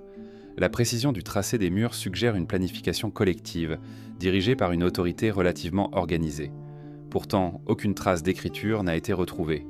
La pierre restait muette et l'argile n'a pas gardé le souvenir de symboles ou de pictogrammes. Ce village antédiluvien, pourtant doté d'une maîtrise élaborée de l'espace, demeure figé dans le temps, rendu muet par la disparition de ses habitants. L'hypothèse la plus couramment admise est celle d'une montée rapide du niveau de la mer Méditerranée, consécutive à la fonte accélérée des glaciers à la fin de la dernière ère glaciaire. Des études paléo-environnementales montrent que, dans cette région, le rivage a reculé d'au moins 40 mètres en un siècle. Des dépôts sédimentaires indiquent un événement rapide, peut-être un glissement de terrain sous-marin déclenchant une vague soudaine et destructrice. Comment expliquer que les habitants d'Atlitiam n'aient pas eu le temps de se retirer vers l'intérieur des terres? Le puits, dont l'eau douce s'est subitement mêlée aux eaux salées, témoigne d'une submersion brutale et non d'une lente érosion côtière. Pourtant, la légende du déluge biblique place l'inondation universelle plusieurs millénaires plus tard, vers 2350 à Vérigi. C. Comment concilier la date de la submersion d'Atlitiam avec ce récit? Certains chercheurs suggèrent que la mémoire collective du peuple hébreu, émigré plus tard de Mésopotamie vers Canaan, pourrait avoir conservé dans les chants et les histoires un souvenir lointain d'événements catastrophiques liés à la montée des eaux. À l'instar des traditions de Sumer ou de la vallée de l'Indus, le récit d'un grand déluge serait une métaphore partagée pour décrire des épisodes de submersion locale, réinterprétés à l'aune d'un avertissement moral et théologique. En scrutant le sol maritime, on découvre aussi des artefacts de la vie quotidienne, des pointes de harpons, des éclats de silex taillés et des coquilles le percées, sans doute enfilées en collier. Chaque objet, assorti d'une élégance simple, porte l'empreinte d'une société intime avec la mer. Les offrandes au dieu maître de l'eau, dont le nom reste inconnu, pouvaient en laisser comprendre des fruits de sauvages, des grains ou des plumes déposés dans des trous aménagés dans le sol rocheux. À ce rituel silencieux, le puits d'eau circulaire d'Atlitiam, profond de plus de 12 mètres, sert de centre cérémoniel où l'eau douce jaillissait avant d'être recouverte par les flots. Quelle prière poussait alors ces hommes et ces femmes à défier l'envahissement imminent? Plus loin encore, une structure circulaire de pierre dressée intrigue les chercheurs, un cercle cérémoniel de près de 15 mètres de diamètre dont les fondations reposent sur des pilotis immergés. Les ossements d'animaux retrouvés en fouille semblent avoir été déposés là délibérément. Restes de chèvres, fragments de porcs sauvages et coquilles d'huîtres domestiquées. Cet espace pourrait avoir servi à des célébrations saisonnières, célébrant la fertilité de la terre et la richesse de la mer. À travers ces pratiques se dessine un lien intime entre l'homme et les cycles naturels, une foi matérielle dans la réciprocité entre offrande et survie. Pourtant, malgré la vigueur de ces rites, la communauté n'échappa pas au destin. L'eau s'engouffra dans les maisons, les chemins de pierre, devinrent des couloirs d'algues et de sédiments. Les toits, faits de branchages et de feuilles tressées, flottèrent à la surface, emportant avec eux les souvenirs de chants et d'hymnes désormais perdus. Les plongeurs rapportent des fragments de fibres végétales, piégés dans la boue, qui ont permis de reconstituer des techniques de couvrement sophistiquées, mais aucun registre phonétique ne subsiste. Tout ce passé s'est évanoui dans un silence liquide, ne laissant que la trace indélébile de la pierre. Les fouilles récentes, menées à l'aide de robots sous-marins téléguidés, ont permis de cartographier une portion plus vaste du site. Des rues orientées nord-sud, un bassin de pierres lisses et un édifice rectangulaire que l'on identifie comme une salle communautaire. Les relevés sonars montrent également un réseau de canaux creusés dans le substrat destinés à drainer l'eau ou à acheminer les barques de pêche. À chaque nouvelle plongée, le plan détaillé d'une ville côtière se dessine, mais les noms des rues, des places et des temples ont sombré avec leurs habitants. Face à cette disparition, l'imaginaire s'enflamme. L'expression « Atlantide biblique » devient un avatar poétique pour évoquer une cité qui, comme l'Atlantide de Platon, échappa à la postérité écrite et à la géographie connue. Pourtant, il ne s'agit pas d'une fable philosophique, mais bien d'une réalité archéologique, attestée par des prélèvements et des datations fiables. Cette dualité entre le mythe et le fait soulève la question de la légitimité de la mémoire historique. Où place-t-on la frontière entre l'allégorie et le témoignage ? La découverte d'Atlitiam a renouvelé la compréhension des sociétés bordant la Méditerranée antédiluvienne. Elle souligne que la maîtrise de la pierre et du calcaire n'était pas l'apanage des grandes cités néolithiques, mais que de petites communautés pouvaient, elles aussi, concevoir des modèles urbanistiques avancés. Les techniques de construction, notamment l'emboîtement de dalles sans liant apparent, rivalisaient avec celles de sites contemporains comme Çatalhöyük en Turquie. Pourtant, l'absence de documents écrits, due à l'époque trop ancienne, condamne toute tentative de percer le mystère des motivations profondes de ces bâtisseurs. À chaque plongée, le chercheur sent poindre un mélange de fascination et d'amertume. Fascination pour la préservation naturelle du site, abrité des ravages de l'air et du temps par les eaux, et amertume devant l'irréparable perte des champs, des noms et des pensées de ces hommes. Dans l'obscurité sous-marine, la lampe révèle parfois un fragment de coquillage encastré dans la pierre, vestige d'une offrande déposée en hâte. Cette offrande, conservée intacte depuis 7 millénaires, résonne comme un dernier adieu jeté au flot. Alors que l'on quitte ce peuple submergé, une question persiste. Quelles autres Atlantides reposent sous les mers du monde, attendant d'être redécouvertes ? Entre la baie d'Akko et les côtes de Libye, les relevés géophysiques ont déjà pointé d'autres anomalies, mais aucune fouille systématique n'a jusqu'à présent confirmé l'existence de cités englouties, comparables. L'Atlantide biblique d'Atlitiam reste à ce jour un cas unique, qui nous rappelle combien l'histoire humaine peut s'effacer sous la montée des eaux, ne laissant derrière elle que le murmure des pierres. Bientôt, nous plongerons dans le crépuscule des lignées divines pour explorer les dynasties antédiluviennes et les secrets enfouis dans les chronologies perdues, où la notion même de filiation humaine prend une dimension presque sacrée. Un léger frisson parcourt le parchemin ancien, comme si le souffle du passé s'y était glissé pour lui insuffler un ultime soupir.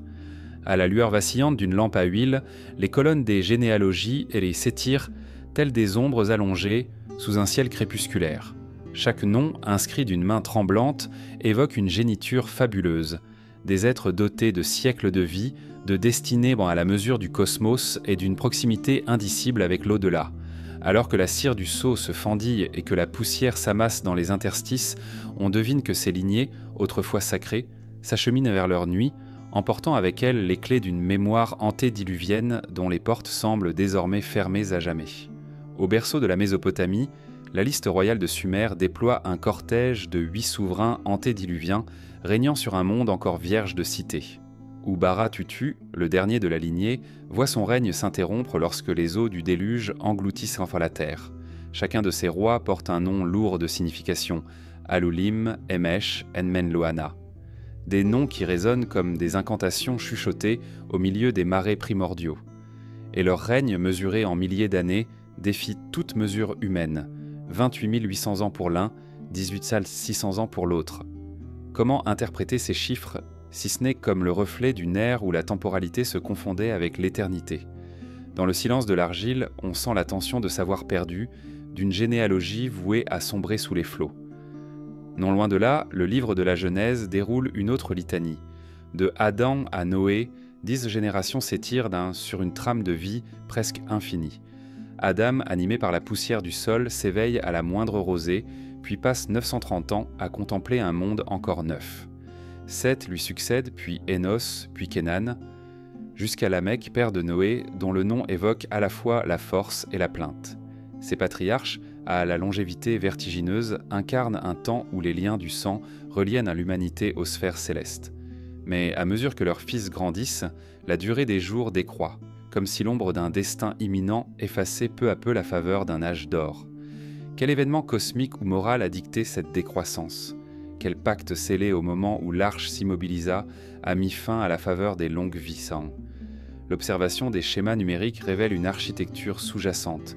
Les millénaires s'égrènent en proportions quasi astronomiques, écho d'un calendrier solaire ou lunaire oublié. Les historiens modernes s'interrogent. Ces chiffres ne seraient-ils pas des symboles, des niveaux d'initiation cosmique plutôt que de simples durées biologiques ? Dans les tablettes, les chiffres paraissent trop parfaits, trop ordonnés pour être pris au pied de la lettre. Pourtant, dans l'obscurité des cryptes, chaque occurrence d'un 3600 ans ou d'un 4200 ans résonne comme un appel, un indice d'un savoir que seule la pierre, la glaise ou le parchemin conserva avant d'étouffer sous la poussière du temps. Au-delà des récits mésopotamiens et hébraïques, des traditions parallèles esquissent d'autres lignées célestes. En Inde, les Puranas évoquent des manus antédiluviens, régissant des âges cosmiques de plusieurs milliers d'années, tandis que les chroniques chinoises mentionnent des souverains primordiaux tels que Fuxi et Nuwa, associés à la création et à la régulation des cycles naturels. Dans chaque civilisation, on retrouve ce même motif, des êtres mi-divins, mi-humains, chargés de transmettre un trésor de connaissances, puis d'abdiquer lorsque le monde bascule. Ces récits, isolés dans leur langue et leurs alphabets, dessinent pourtant une trame commune, l'idée que le savoir originel circule d'une rive à l'autre avant de se briser au contact des événements cataclysmiques. Le rôle politique de ces généalogies ne saurait être sous-estimé. Les dynasties sumériennes, égyptiennes ou hittites se réclamaient souvent d'une filiation divine pour asseoir leur autorité.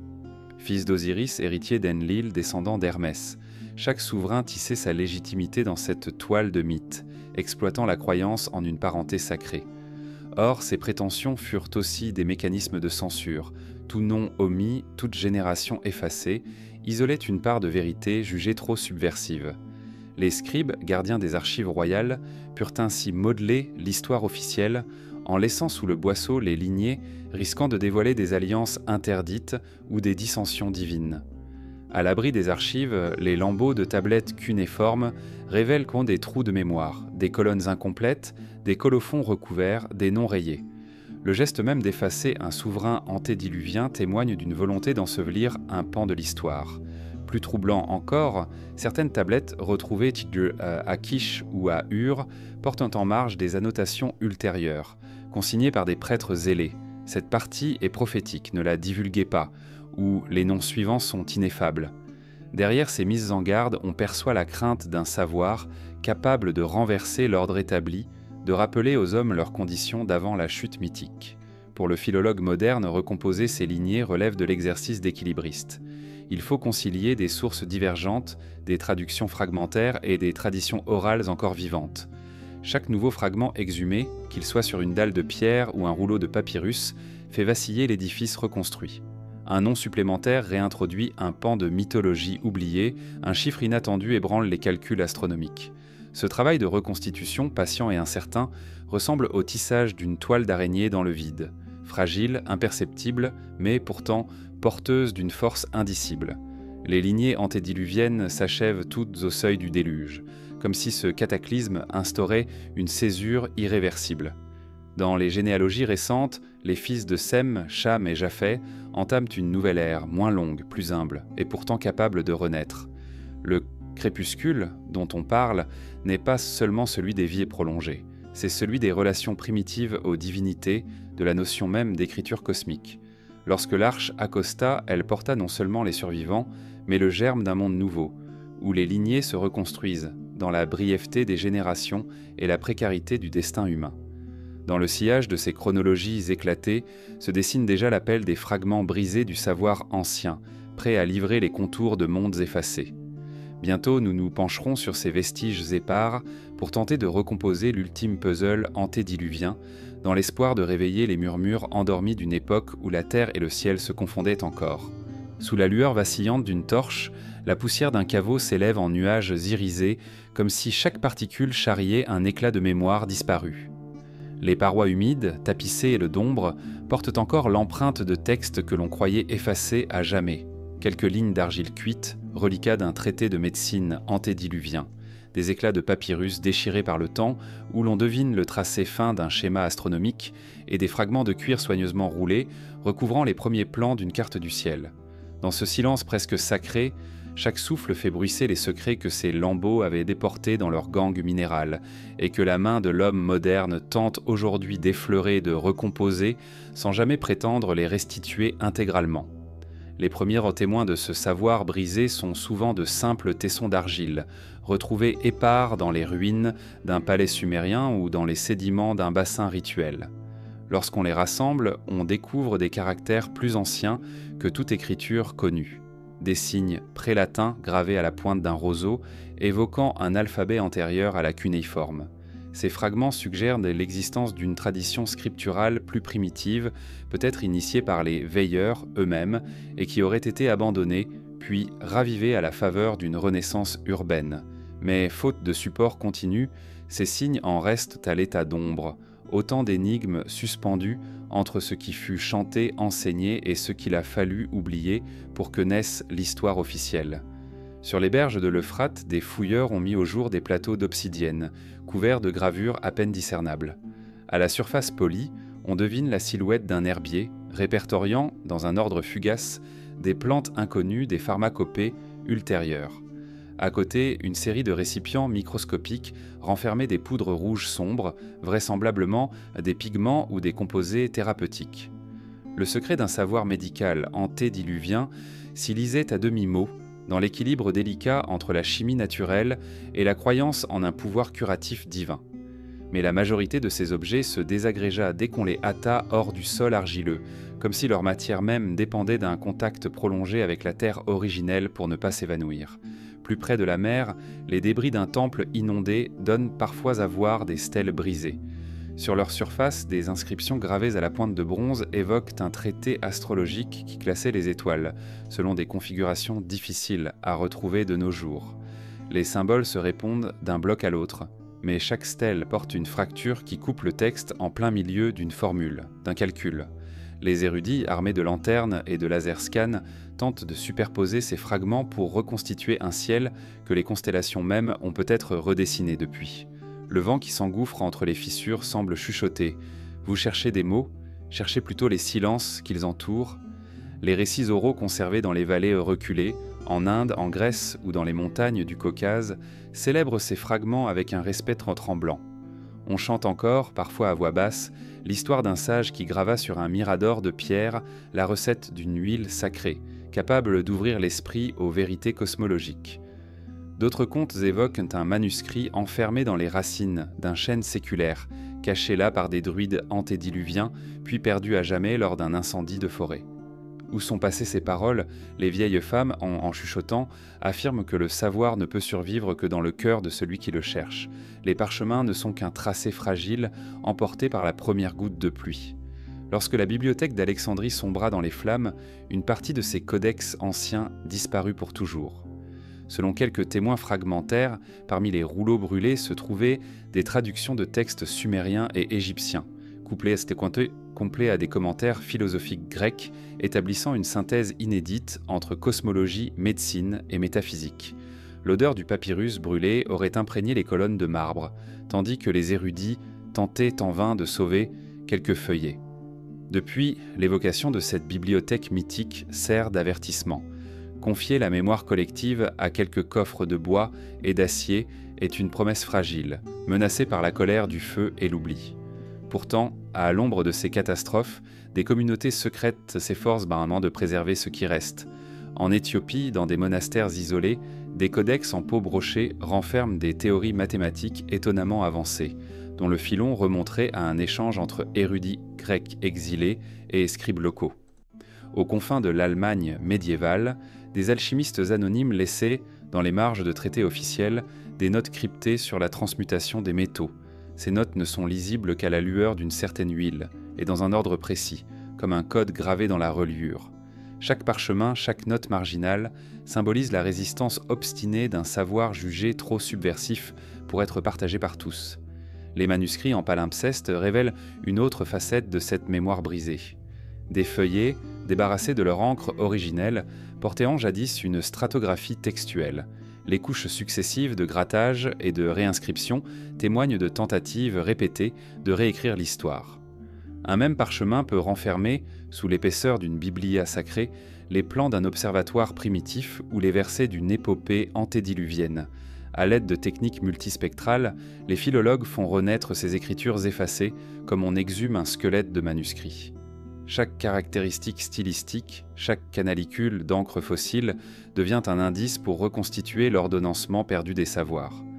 Les défis techniques auxquels ils font face restent immenses. Les fouilles subaquatiques, les scans radars, les datations au carbone 14, tout concourt à extraire des lambeaux de sens, mais la totalité du récit demeure morcelée. Les chercheurs comparent ces fragments à un miroir brisé. Toute tentative de recomposition révèle non seulement les silhouettes de ce qui manque, mais souligne aussi la discontinuité fondamentale entre la pensée originelle et notre désir de la restituer.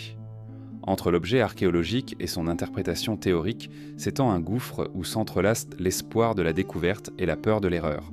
Pourtant, c'est dans cette précarité que naît une forme de poésie. Les fragments brisés du savoir ancien nous rappellent la fragilité des civilisations et l'incomplétude de notre propre mémoire. Chaque découverte, fût-elle minuscule, élargit un peu notre vision des origines. Elle rappelle que l'humanité a toujours cherché à comprendre le monde bien au-delà de ses capacités immédiates, et qu'elle paya le prix de ses ambitions en perdant une partie de ses trésors intellectuels. À travers les fissures des parchemins, le lecteur contemple les contours d'une connaissance qui n'existait pas encore au-delà des rêves humains. Et si, dans le silence de ces fragments, résidait la promesse d'une renaissance? À mesure que nous rassemblons ces éclats, que nous reconstituons patiemment les schémas et les formules, nous jetons les bases d'une nouvelle tradition, consciente des omissions et des défaillances du passé. Ainsi, nous nous préparons à explorer la phase finale de cette épopée antédiluvienne. L'effondrement avant le déluge, où la confluence de catastrophes naturelles et de tensions sociales scella la fin d'un monde et ouvrit le seuil d'une humanité recommencée. Une bruine persistante voile l'horizon, tandis que le sol, imprégné de l'eau des crubes passées, exhale un parfum de vases et de feuilles en décomposition. Le ciel, chargé de lourds nuages gris, semble suspendu au-dessus d'un paysage incertain. Les premières cités néolithiques ploient sous des orages inattendus, et des rumeurs circulent parmi les cultivateurs et les bergers. La terre se dérobe là où elle était jadis fertile. Comment décrire ce moment où le sol, fatigué de porter les espoirs d'une humanité naissante, se trouvait incapable de les soutenir? Autour de 8200 AVSJC, la planète bascule dans une ère de froid brutal, connue sous le nom de Younger Dryas. Les températures s'effondrent en quelques décennies, plongeant les vallées en une chape de gel printanier, détruisant les récoltes naissantes et privant de gibier les chasseurs nomades. Les lacs se figent, les rivières se soulèvent de glaçons et les sources s'assèchent soudainement. Les communautés, habituées à une stabilité millénaire, s'en trouvent désorientées. Les puits tarissent, les silos se vident, la voix des anciens perd toute certitude. Quels murmures circulaient alors entre les villages? Quels chants suppliaient les dieux de renverser le cours implacable des saisons? Dans le sud de l'Anatolie, Göbekli Tepe, temple mégalithique, connaît un destin curieux. Les cercles de piliers, abandonnés à la hâte, sont peu à peu recouverts de remblais. Aucun tremblement de terre n'explique ce scellement méticuleux. C'est un suicide rituel, comme si l'on enterrait un secret trop lourd à porter. Les archéologues estiment que, face à la famine et au froid, la communauté préféra ensevelir son sanctuaire plutôt que de le voir profané. Entre ces pierres taillées résonne encore l'écho d'une cohésion brisée, le dernier souffle d'un ordre social qui se délite sous le joug du climat. Plus à l'ouest, sur les côtes du Levant, Atlit Yam succombe à une submersion rapide. Le rivage recule de plusieurs dizaines de mètres en un seul événement de crue, peut-être lié à une rupture sous-marine. Les ruelles de pierres sèches, souillées par le sable et l'eau, ne laissent plus percevoir la vie qui y palpitait quelques instants auparavant. Les meules portatives gisent désormais dans la vase, et le puits, jadis source de vie, se mêle aux eaux salées. Comment admettre que, sous les pieds des enfants jouant sur le rivage, sommeillent encore les ossements d'une routine domestique engloutie? En Mésopotamie, les cités d'Éridu et de Uruk montrent des signes d'abandon partiel. Les maisons connaissent des réfections sporadiques, mais leurs plus fines décorations restent inachevées. Les offrandes, jadis déposées en grand nombre, se raréfient et les prêtres redoutent que les autels ne résonnent plus des chants d'incantation.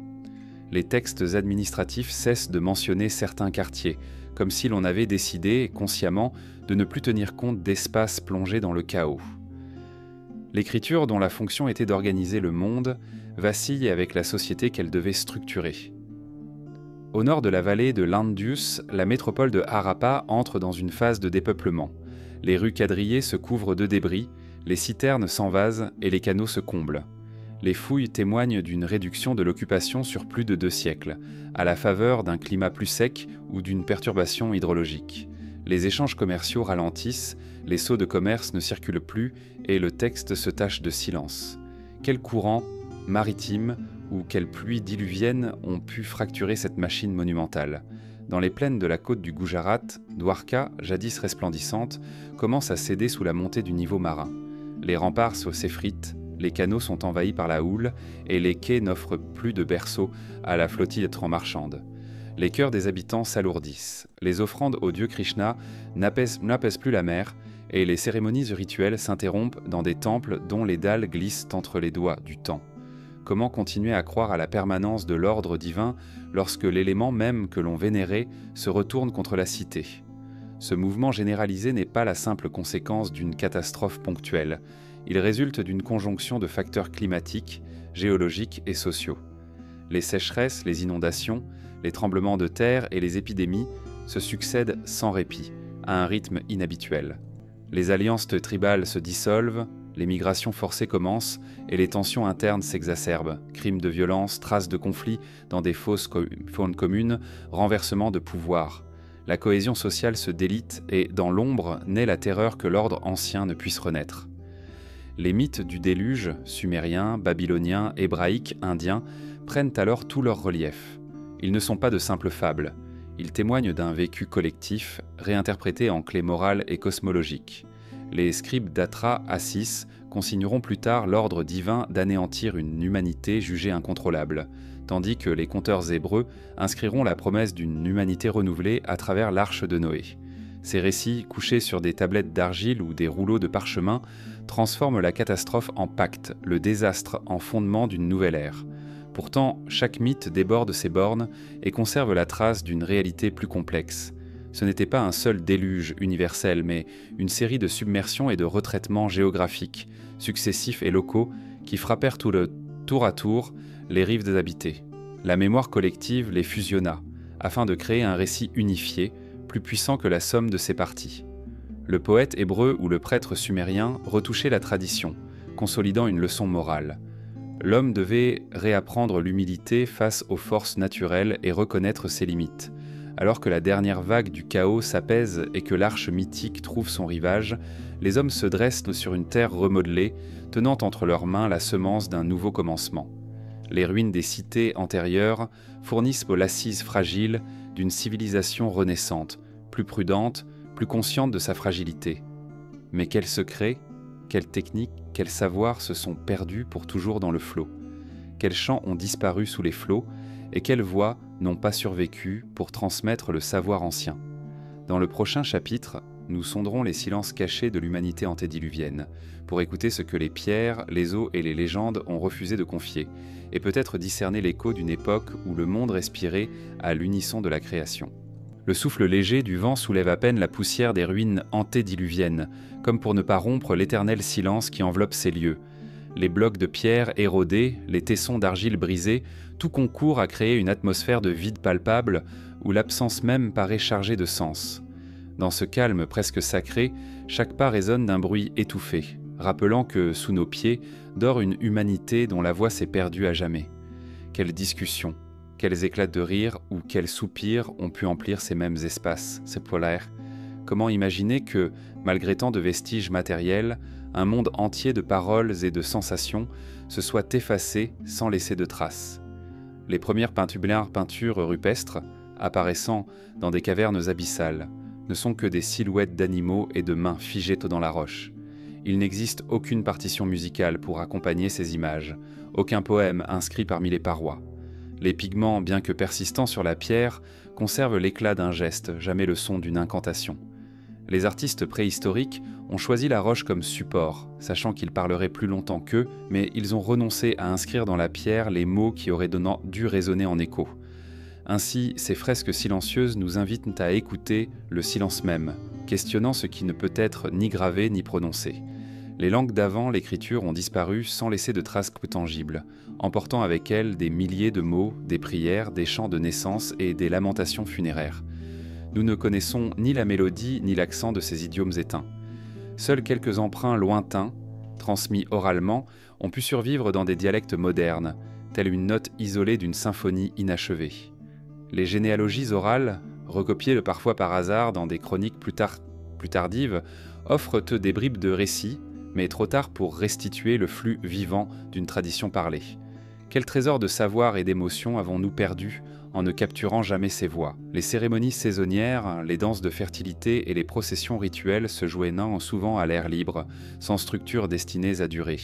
Les feux de camp s'éteignaient, les percussions de bois et de pierre se taisaient et tout s'effaçait sous la pluie ou le souffle du vent. Les monuments en bois, les tentes de peau ou de tresses végétales qui guidaient ces pratiques n'ont laissé que des empreintes invisibles dans le sol. Les hymnes scandés à l'arrivée du printemps se sont dissipés dans l'atmosphère, emportant avec eux les échos d'un lien intime entre l'homme et la nature, désormais impossible à reconstituer. Une part essentielle du savoir antédiluvien résidait dans la pharmacopée et la magie des plantes. Des herbiers d'obsidienne découverts en Mésopotamie suggèrent que l'on connaissait les propriétés curatives de centaines d'espèces.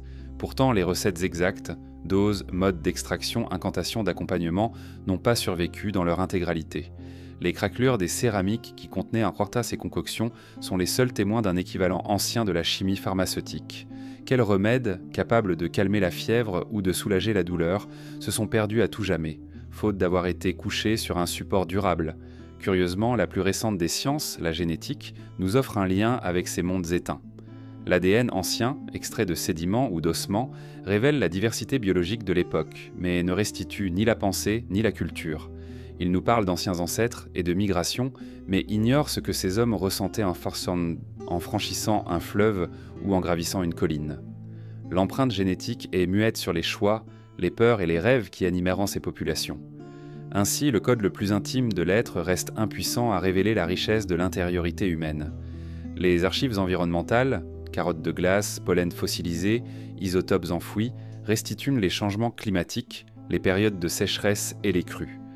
Elles témoignent d'un contexte dans lequel ces sociétés ont dû s'adapter. Mais elles n'indiquent pas comment les hommes ont vécu ces bouleversements, quels espoirs ils plaçaient en une divinité, quels discours tenaient les anciens pour rassurer la communauté, quelle musique improvisée en les chamans pour conjurer la menace. Les données scientifiques, aussi précises soient-elles, restent aveugles aux tonalités émotionnelles de l'expérience humaine. Les mythes que nous connaissons aujourd'hui sont souvent le résultat d'une sélection tardive. Seuls ceux jugés utiles au pouvoir en place ont été inscrits et recopiés. Des légendes entières, rites de passage, récits de héros mineurs, aventures de demi-dieux locaux, ont été écartés, jugés trop parcellaires ou contraires à l'orthodoxie naissante. Les récits concurrents, ceux qui brassaient trop de spontanéité ou trop de différences régionales, se sont estompés sans laisser de vestiges. Dans le grand livre de l'histoire, il n'y a pas de place pour toutes les voix. Le silence des autres accentue l'autorité des quelques textes choisis. Les métiers éphémères, tissage de fibres végétales, vannerie, peinture sur peau d'animaux, laissaient derrière eux des traces fragiles, fibres pourries, pigments lavés, peau décomposée. Ces techniques artisanales, pourtant essentielles à la vie quotidienne, ont quasiment disparu de la mémoire matérielle. Les rares fragments de textiles ou de pagnères mis au jour sont comme des cailloux scintillants dans l'obscurité, suggérant un savoir-faire sophistiqué, maîtrisé par des communautés souvent invisibles. Quel éclat de vie quotidienne ce savoir dévoile, et combien d'histoires nous demeurent inconnues, faute d'artefacts durables. Les fouilles les plus silencieuses sont peut-être celles menées dans les sépultures. Quelques perles, un éclat d'ocre sur un crâne ou un anneau de cuivre sont les seuls témoins d'une personne. Nous ne connaîtrons jamais son nom, son visage, la musique qu'elle aimait, la saveur de sa soupe préférée. Le rite funéraire, pourtant soigneusement mis en scène, se déploie devant nous comme un théâtre dont les acteurs ont disparu, laissant un décor muet. À travers ces gestes soigneux, on comprend l'importance accordée à la mort, et peut-être à la promesse d'une vie après la vie. Ce qui demeure au cœur de ces silences est un appel à l'imagination. Les vides dans les tables de datation, les espaces manquants dans les manuscrits, les couches de sédiments non explorés sont autant de portes entr'ouvertes sur des mondes que nous ne pouvons qu'effleurer. Le chercheur, face à ce vide, se trouve à mi-chemin entre l'archéologue et le poète. Il assemble des hypothèses, reconstruit des gestes et des mots, tout en sachant que l'essentiel lui échappe. C'est peut-être dans cette incertitude que réside la plus précieuse des découvertes, la conscience de notre propre finitude et de celle de toute tradition écrite. Finalement, les silences cachés de l'humanité antédiluvienne nous invitent à reconnaître la part insaisissable de notre passé. Ces vides, loin d'être une carence, sont une mémoire négative, porteuse de toute la densité d'un monde disparu. Dans l'écoute attentive de ces silences, nous découvrons non seulement ce qui a été perdu, mais aussi ce qui, en nous, reste déterminé à poursuivre la quête de sens, à prononcer les mots qu'aucune pierre n'a su retenir.